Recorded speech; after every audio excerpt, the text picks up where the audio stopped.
ಹೆತ್ತಿಲ್ದೆ ಇರ್ಬೋದು, ಆದ್ರೆ ಈ ಕೈಗಳಿಂದ ತುತ್ತು ತಿನ್ಸಿದ್ದೀನಿ, ಲಾಲಿ ಆಡಿದ್ದೀನಿ. ನಾನ್ ಧೈರ್ಯ ಕಳ್ಕೊಂಡಾಗ ಅವನ್ ನಗುನಿಂದ ನನಗ್ ಧೈರ್ಯ ತುಂಬ್ತಿದ್ದ. ನಮ್ ಸೇವೆ ಮಾಡಕ್ಕೆ ಅಂತಾನೆ ಈ ಮನೇಲಿದ್ದ ಅವನು. ಇದನ್ನೆಲ್ಲ ನೆನೆಸ್ಕೊಂಡ್ರೆ ನನಗ್ ತುಂಬಾ ದುಃಖ ಆಗ್ತಿದೆ ರೀ. ನಿನ್ನಷ್ಟೇ ದುಃಖ ನನಗೂ ಆಗಿದೆ ಲಕ್ಷ್ಮಿ.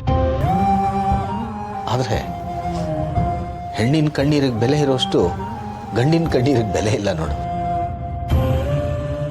ಇಷ್ಟು ವರ್ಷ ಒಟ್ಟಿಗೆ ಇದ್ದದನ್ನ ನೋಡಿ ಈಗ ನನಗೆ ತಡ್ಕೊಳಕ್ಕಾಗ್ತಿಲ್ಲ. ಒಟ್ಟಿಗೆ ಆಟ ಆಡಿದ್ರು, ಒಟ್ಟಿಗೆ ಊಟ ಮಾಡಿದ್ರು, ಒಟ್ಟಿಗೆ ಬೆಳೆದ್ರು. ಹೀಗೆ ಸಂಭ್ರಮಿಸ್ತಾ ಇದ್ದದನ್ನ ನೋಡಿ ನನ್ನ ಮಕ್ಕಳು ದೊಡ್ಡವರಾದರೂ ಹೀಗೆ ಇರ್ತಾರೆ ಅಂತ ಅನ್ಕೊಂಡಿದ್ದೆ. ಆದರೆ ಆ ಪ್ರೀತಿ ಅನ್ನೋ ಜಾಗದಲ್ಲಿ ಅಸೂಯೆ ಬಂತು, ಅಲ್ಲಿಗೆ ಸಂಬಂಧಗಳು ಕಡಿದೋಯ್ತು. ಒಬ್ಬ ಮಗನ್ನ ಇನ್ನೊಬ್ಬ ಮಗ ಮನೆಯಿಂದ ಹೊರಗೆ ಹಾಕೋದನ್ನ ನೋಡೋ ಅಂತ ದೌರ್ಭಾಗ್ಯ ಯಾವ ತಂದೆ ತಾಯಿಗೂ ಬರಬಾರ್ದು.